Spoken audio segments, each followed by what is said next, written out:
आपके अपने YouTube channel OCC by Vipul sir में।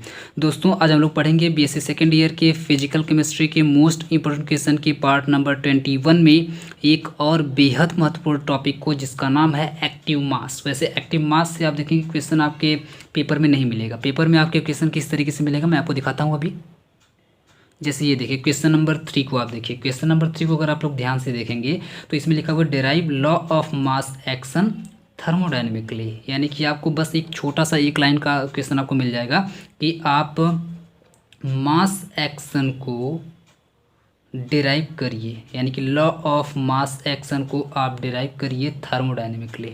ठीक है, तो आपको लॉ ऑफ मास एक्शन को का डेरिवेशन करना है थर्मोडायनेमिकली। सिंपल सा क्वेश्चन आपसे पूछा जाता है। हिंदी में आप देखेंगे द्रव्यमान प्रक्रिया नियम का उष्मा गतिकी निगमन कीजिए, यानी कि डेरिवेशन उसका करिए। तो सिंपली अगर हम लोग बोलें तो mass action, law of mass action क्या होता है, इसका आपसे डेरिवेशन सिर्फ पूछा गया है। एक्टिव मास के बारे में आपसे कभी नहीं पूछा गया है।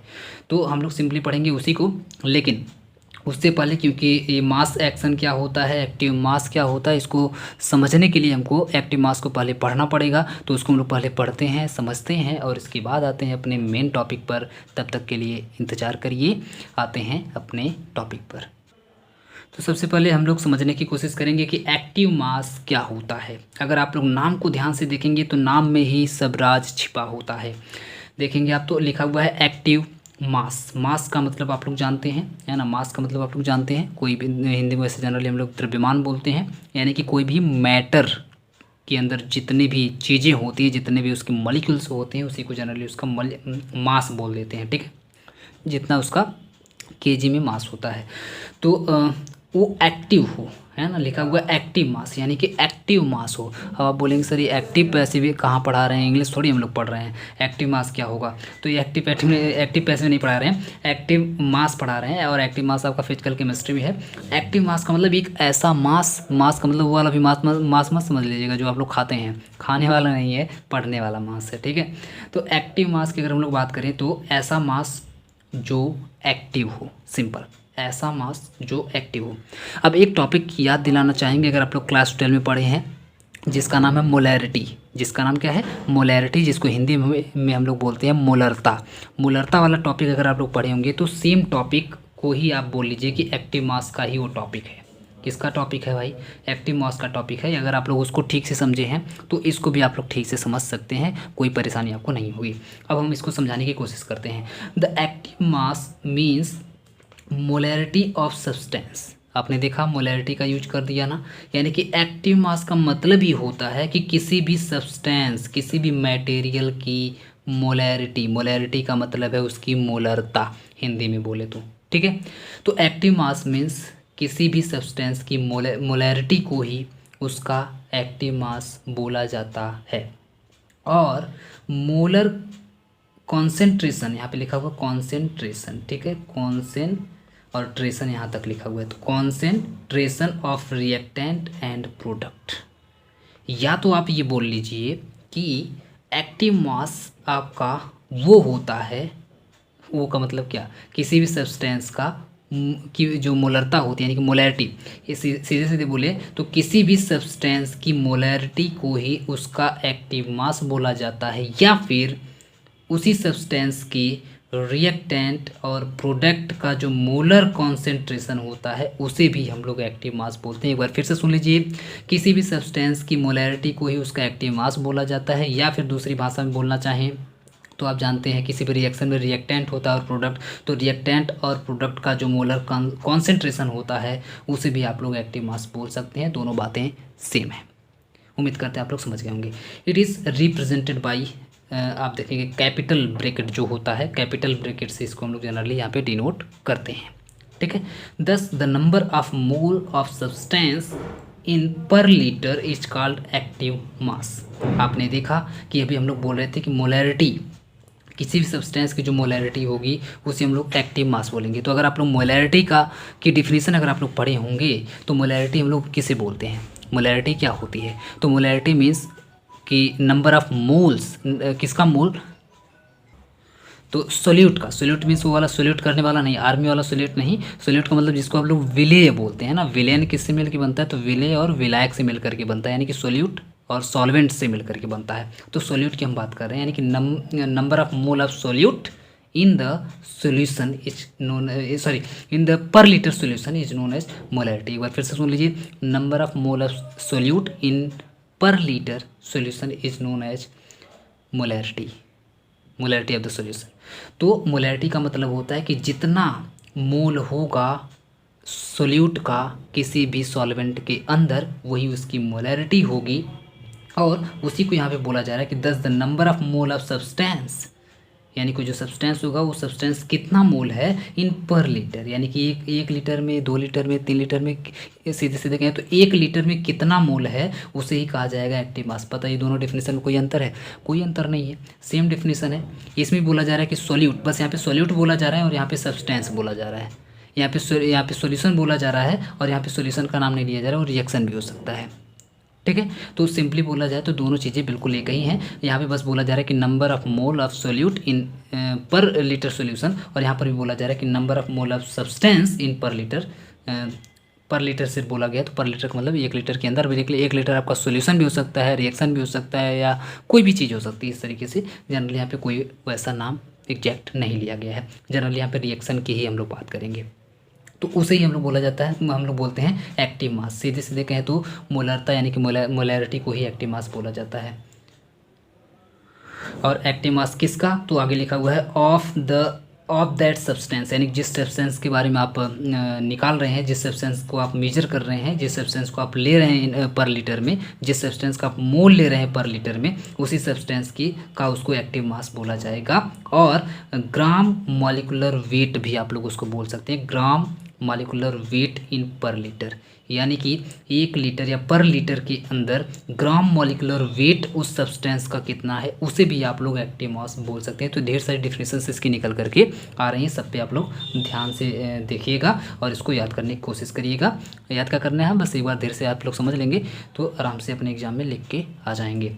इस कॉल्ड एक्टिव मास, उसे भी हम लोग एक्टिव मास बोलते हैं। देयरफॉर एक्टिव मास ऑफ ए, तो किसी भी सब्सटेंस E का एक्टिव मास क्या होगा, तो A इक्वल टू में अभी आपने बोला कि number of mole of substance, ऊपर क्या लेना है, number of mole of substance किस में, इन पर लीटर में बोला गया, तो वॉल्यूम को आपको किस में लेना है, अपॉन में वॉल्यूम किस में होना चाहिए, इन पर लीटर, यानी कि 1 लीटर होना चाहिए।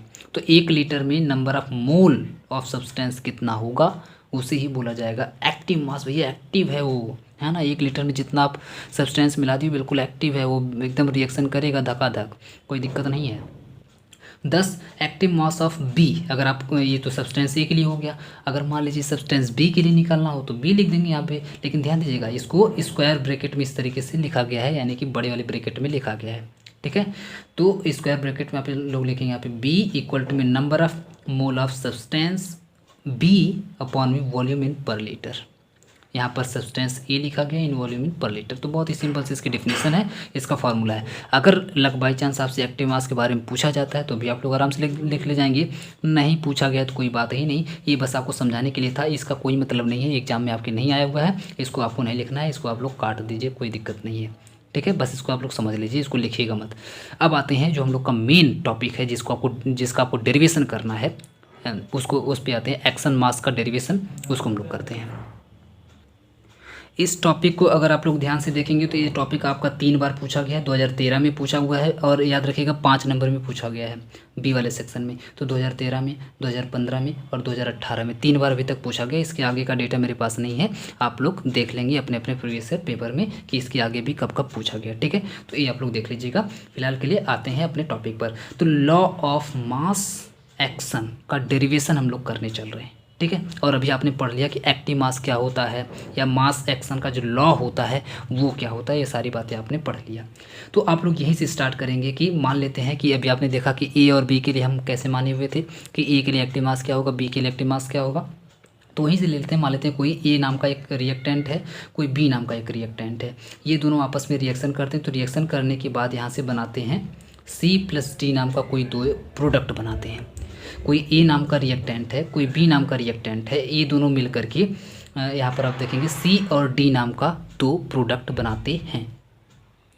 और ये जो रिएक्शन है वो आपका रिवर्सिबल प्रोसेस वाला रिएक्शन है, यानी कि रिवर्सिबल रिएक्शन है। रिवर्सिबल होने का मतलब होता है, रिवर्सिबल होने का मतलब ये होता है कि A plus B C plus D में भी कन्वर्ट हो सकता है, C plus D A plus B में भी कन्वर्ट हो सकता है, यानी कि रिएक्शन दो मुँह वाला है। जैसे रावण को आप देखें हैं, रामायण का भी देखें हैं, रामायण में रावण के पास 10 मुँह थे, 10 सिर थे उसके पास, है ना। कभी पीछे से देखता था, कभी बगल से देखता था, कभी दाएं से, कभी ऊपर से, कभी नीचे से, मतलब वो जिधर से चाहे उधर से देख सकता है। सोचिए 10 दिशा में देख सकता है एक साथ, 10 तरफ देख सकता है एक साथ। वैसे ही यहाँ पर ना इसके पास डबल डबल है। अब डबल डबल है तो क्या करेगा, दो तरफ से चल सकता है ना, यानी कि इधर से इधर भी जा सकता है और इधर से इधर भी जा सकता है। इसके पास समझिए दोनों, बिल्कुल इसके पास रिवर्स गियर भी है और फ्रंट गियर भी है, आगे जाने का भी गियर है, पीछे जाने का भी गियर है। ऐसा नहीं कि आगे चला गया तो पीछे धक्का मार के लेके आना पड़ेगा, पीछे वाला भी गियर है, लगाएगा मस्त एकदम आएगा, कोई दिक्कत नहीं है। जब आगे जाएगा तब क्या इसको बोलेंगे, तो इसको बोलेंगे फॉरवर्ड। आगे जाएगा तो क्या बोलेंगे, फॉरवर्ड रिएक्शन, जिसको यहाँ पे हम लोग आर एफ से डिनोट कर रहे हैं। किससे डिनोट कर रहे हैं भाई, आर एफ से डिनोट कर रहे हैं। जब आगे जाएगा तब, है ना, जब गाड़ी आगे बढ़ेगी तो आर एफ, यानी कि फॉरवर्ड जा रही है, फॉरवर्ड रिएक्शन हो रहा है। और जब पीछे गाड़ी बढ़ने लगेगी, यानी कि बैक होने लगेगी, जब पीछे आएगी तो बोलेंगे उसको बैकवर्ड रिएक्शन। तो forward reaction, backward reaction, clear है। आर एफ का मतलब फॉरवर्ड, आर वी का मतलब बैकवर्ड। तो अब इन्हीं दोनों कंडीशन के लिए ले लेते हैं। मान लेते हैं कि फॉरवर्ड रिएक्शन के लिए रेट फॉर फॉरवर्ड रिएक्शन, अगर आप लोग रेट ऑफ रिएक्शन पढ़े होंगे तो आप लोगों को समझ में आएगा कि रेट फॉर फॉरवर्ड रिएक्शन, यानी कि फॉरवर्ड रिएक्शन के लिए रेट ऑफ रिएक्शन क्या हो जाएगा। तो आप लोग रेट ऑफ रिएक्शन जानते हैं कि जो रिएक्टेंट होते हैं उन्हीं के कॉन्सेंट्रेशन पर डिपेंड करता है रेट ऑफ रिएक्शन। आप लोगों ने पढ़ा होगा क्लास 12 में। तो आर एफ के लिए जो रेट ऑफ रिएक्शन होगा is directly proportional to the reactant A, concentration of reactant A and concentration of reactant B. यहाँ पर कॉन्सेंट्रेशन ना बोल करके आप लोग बोल सकते हैं molarity of reactant A and molarity of reactant B. ये भी ना बोल करके आप लोग बोल सकते हैं कि भैया स्क्वायर ब्रैकेट में तो अभी हमने देखा एक्टिव मास, इसका मतलब active mass of A and active mass of B. एक बार फिर से हम आपको बोल दें तो यहाँ पर आर लिखा हुआ है, ठीक है, आर एफ लिखा हुआ है। तो आर एफ यानी कि forward reaction is directly proportional to the active mass of A and active mass of B, ठीक है। या फिर दोनों का प्रोडक्ट बोल सकते हैं, product of active mass of A and active mass of B. ये होता है आपका, सिंपली बोले तो आर एफ लिख करके भैया इसको जो है इसको भी ब्रैकेट में कर दीजिए, इसको भी ब्रैकेट में कर दीजिए, हो गया आपका। यहाँ पे डायरेक्टली प्रोपोर्शनल का साइन लगा दीजिए और जब इस साइन को हटाएंगे तो एक K1 नाम का कांस्टेंट लगा दीजिए, दैट्स इट, बात खत्म, और कुछ नहीं करना है। तो ये आपका हो गया R F equal to K1 और ये आपका ब्रैकेट में ए, ब्रैकेट में बी। अभी हम ब्रैकेट बोल लेते हैं, ठीक है। इसको बोल लेते हैं इक्वेशन 1, जबकि ब्रैकेट नहीं है, ये एक्टिव मास है, ये भी आपका एक्टिव मास है, ब्रैकेट ये नहीं है, हम आपको समझाने के लिए ब्रैकेट बोल रहे हैं। तो इक्वेशन नंबर आपका 1 हो जाएगा। अब आते हैं दूसरे केस पर।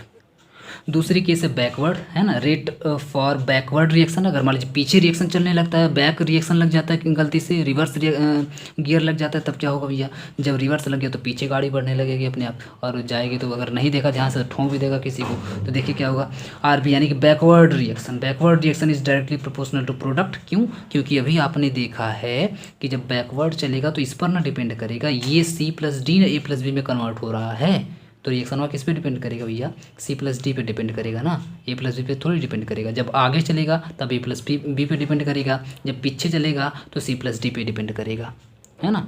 तो इस तरीके से आप देखेंगे कि जब पीछे हम लोग लेंगे, जब बैकवर्ड के लिए लेंगे तो active mass of A and active mass of B हो जाएगा। फॉर एग्जाम्पल यहाँ पर आप देख लीजिए, जैसे यहाँ पे लिखा गया है बैकवर्ड के लिए R B is directly proportional to active mass of A and active mass of D, sorry C A नहीं है, सी है, active mass of C and active mass of D हो जाएगा। इस तरीके से ब्रैकेट में सी ब्रैकेट में डी हो जाएगा। फिर से आप इसको प्रोपोर्शनैलिटी के साइन को हटा करके इक्वल लगाएंगे तो यहाँ पर एक कांस्टेंट लग जाएगा K2 नाम का। अभी K1 था, अब हो गया K2 नाम का। इसको बना देंगे इक्वेशन नंबर 2, ठीक है।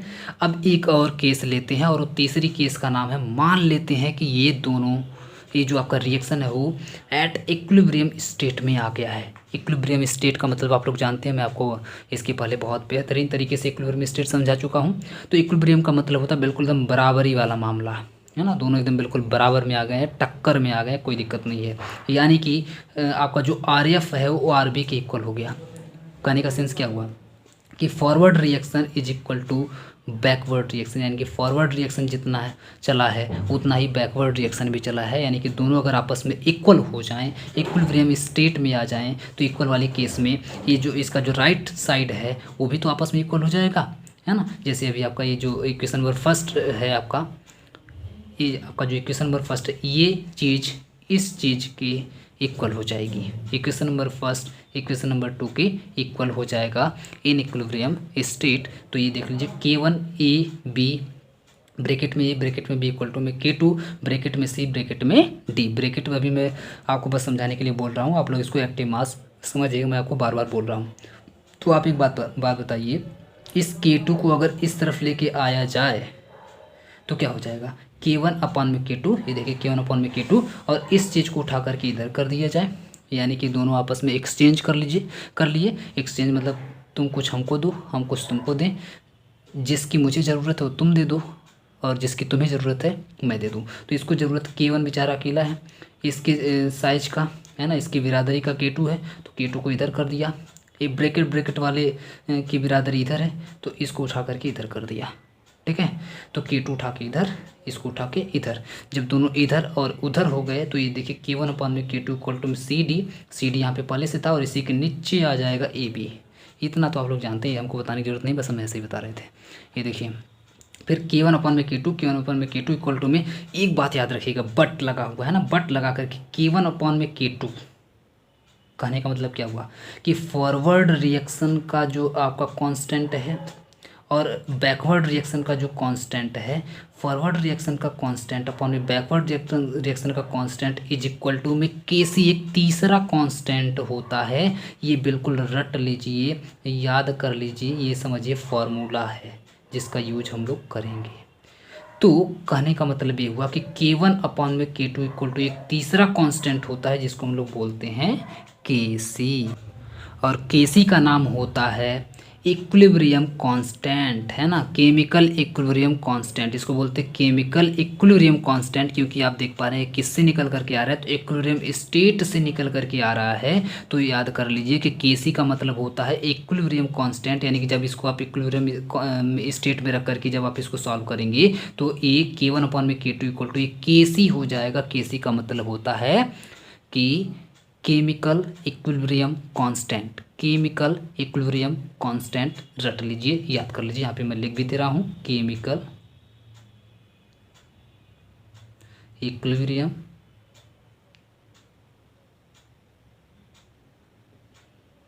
कांस्टेंट, ठीक है। तो केमिकल इक्विलिब्रियम कांस्टेंट हो जाएगा। अब जब K1/K2 इक्वल टू Kc हो गया, तो इसी Kc को उठा करके हम लोग K1/K2 की जगह पे रख देंगे, और जब Kc यहाँ पे रख देंगे तो क्या हो जाएगा, Kc इक्वल टू में ऊपर CD नीचे AB हो जाएगा। ये हो जाएगा आपका क्वेश्चन नंबर 3 जो हमको प्रूफ करना था, ये आपका प्रूफ होकर के आ गया, जिसको बोलते हैं लॉ ऑफ मास एक्शन का आपका डेरिवेशन थर्मोडायनेमिकली, वो भी आपका ये होकर के आ गया। बस इतना आप लोग कर देंगे तो ऐसे आपको नंबर मिल जाएगा। थोड़ी बहुत अगर आप लोग इसके बारे में और लिखना चाहें ना तो नीचे लिख सकते हैं, मैं आपको दिखा देता हूँ क्या लिखना है। जैसे ये लॉ कौन दिया था, तो ये लॉ, इस लॉ को देने वाले थे गुलबर्ग, उनका नाम था गुलबर्ग, स्कूल गुलबर्ग लिखा हुआ है, गुलबर्ग एंड वेज, WEDGE। तो गुलबर्ग एंड वेज ने इसको दिया हुआ था। तो Guldberg and Waage introduced principle reaction of the rate of reaction is known as law mass action, ठीक है।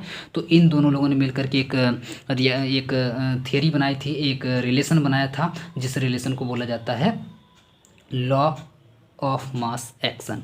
अकॉर्डिंग टू हिम, इन दोनों लोगों के अनुसार क्या होगा, तो अकॉर्डिंग टू दिस लॉ, यहाँ पर लॉ लिख लीजिएगा और यहाँ से शुरू है ये। तो according to this law the rate of reaction, यानी कि रेट ऑफ रिएक्शन और वेलोसिटी, आप रेट ऑफ रिएक्शन बोलिए चाहे वेलोसिटी बोलिए, बात है कही होती है रेट ऑफ रिएक्शन या फिर rate of velocity of reaction is directly proportional to the active mass. ये देखिए प्रोपोर्शनल यहाँ तक है, ठीक है, यहाँ से शुरू हुआ है प्रोपोर्शनल, तो यहाँ से लेकर के यहाँ तक है, बिल्कुल ध्यान दीजिएगा, लिखने वाले ने बिल्कुल कमाल किया है यहाँ पे। तो यहाँ से लेकर के बिल्कुल यहाँ तक लिखा हुआ है। तो ध्यान दीजिएगा फिर से एक बार कि जो रेट ऑफ रिएक्शन आपका है या फिर जो रेट ऑफ वेलोसिटी है किसका, तो किसी भी रिएक्शन का, तो rate of reaction of reaction and किसी भी रिएक्शन का रेट ऑफ रिएक्शन जो होगा वो डायरेक्टली प्रोपोर्शनल होगा उसके एक्टिव मास के। किसके भाई? एक्टिव मास के डायरेक्टली प्रोपोर्शनल होगा। अभी तो हम आपको दिखाए हैं कि एक्टिव मास के डायरेक्टली प्रोपोर्शनल था, तब हटा करके उसको K1 और K2 नाम का 2 कांस्टेंट लगाए हुए थे। तो वही बात यहाँ पे आपको उठा करके लिख देना है। और किसके एक्टिव मास के, तो आप देखे थे रिएक्टेंट के, या फिर अगर आप उल्टा चल रहे हैं रिवर्स प्रोसेस में बैकवर्ड रिएक्शन में करवा रहे हैं तो आपको आप देखेंगे प्रोडक्ट के डायरेक्टली प्रोपोर्शनल होगा। उसी बात को आप लोग आगे भी लिख देंगे। यहाँ पर देखिए थोड़ा सा बढ़ा चढ़ा करके आप लोग लिख देंगे ये यहाँ तक। Let us consider following chemical reaction. मान लेते हैं कोई एक केमिकल रिएक्शन है जिसमें आप देखेंगे K1 where K1 and K2 are rate constant. K1 और K2 क्या है वहाँ पे? रेट कांस्टेंट होते हैं। For forward and backward reaction respectively Kc इस केमिकल इक्विलिब्रियम कांस्टेंट। तो K1 और K1 क्या है आपका? फॉरवर्ड के लिए कांस्टेंट है, क्या है? रेट कांस्टेंट है। और आपका जो K2 है वो बैकवर्ड रिएक्शन के लिए रेट कांस्टेंट है। एक बार फिर से सुन लीजिए, फॉरवर्ड रिएक्शन के लिए K1 आपका रेट कांस्टेंट है, बैकवर्ड रिएक्शन के लिए K2 आपका रेट कांस्टेंट है, जबकि Kc आप जानते हैं केमिकल इक्विलिब्रियम कांस्टेंट है, जो कि हम आपको पहले ही बता चुके हैं। RF क्या है? RF and RB are rate constant for forward and backward reaction respectively. यानी कि जितनी बातें अभी हम आपको बताए हैं ना उसी को यहाँ पे लिख लिख के बता देना है। जितना भी हम मुंह से बताए हैं सब इसको लिख लिख के आप बता देंगे तो वही उसका उनके अकॉर्डिंग हो जाएगा, जो कि उसके बारे में आप चाहें तो बढ़ा चढ़ा करके यहाँ तक लिख सकते हैं। और कुछ इसमें खास नहीं है, डेरिवेशन बहुत ही आसान सा, बहुत ही छोटा सा था। आप लोग आराम से मुझे लगता है कर ले जाएंगे, कोई इसमें दिक्कत नहीं होगी। जब इतने हार्ड टॉपिक को आप लोग पढ़ लिए हैं, समझ लिए हैं ठीक तरीके से, तो ये तो बहुत ही हलवा टॉपिक है, कोई दिक्कत नहीं होगी इसमें आपको समझने में। ठीक है, तो उम्मीद करते हैं आप लोगों को वीडियो बहुत ही पसंद आया होगा, बहुत ही मज़ा आया होगा पढ़ करके। और आप लोगों के कमेंट से तो बिल्कुल पता चलता ही है, आप लोग बिल्कुल एकदम टाइम निकाल करके इत्मीनान से लिखते हैं बिल्कुल कमेंट को, मज़ा आ जाता है पढ़ करके एकदम। बिल्कुल मतलब समझिए कि मन करता है बस ऐसे दिन भर कमेंट ही पढ़ते रहें, एकदम पेट भर जाता है समझिए कमेंट पढ़ करके। तो बिल्कुल आप लोग ऐसा ही जारी रखेंगे, सतत बिल्कुल चलता रहना चाहिए हमेशा के लिए, है ना। जब तक वीडियो पढ़ता रहेगा, जब तक हम रहेंगे, तब तक वीडियो डालते रहेंगे, तब तक आप लोगों का कमेंट बिल्कुल आते रहना चाहिए, चाहे आप पढ़ें या ना पढ़ें। ठीक है, तो कमेंट बिल्कुल आपका आते रहना चाहिए। और वीडियो अगर पसंद है तो प्लीज़ अपने सभी क्लासमेट्स में शेयर करिए। अकेले फ़ायदा मत लिया करिए, ठीक है। फ़ायदा अकेले नहीं लिया जाता है। जब आपको अगर फ़ायदा हो रहा है, आप यहाँ से पढ़ रहे हैं तो अब ऐसी बात है आपको फ़ायदा हो रहा है, तो आप अपने क्लासमेट्स में भी शेयर करिए। आपके जो दोस्त हैं जो आपके साथ पढ़ते हैं उनको भी थोड़ा फ़ायदा दिलवाइए, ठीक है। उनको भी शेयर करिए और उनको भी बोलिए सब्सक्राइब करें ज़बरदस्ती, ठीक है। सब्सक्राइब करवाइए। बाकी आप लोग जानते ही हैं, पूरा वीडियो आप लोग धैर्य बना करके यहाँ तक देखें सबसे लास्ट तक, तो इसके लिए आप सभी लोगों को मेरी तरफ से तहे दिल से बहुत बहुत धन्यवाद। Thank you.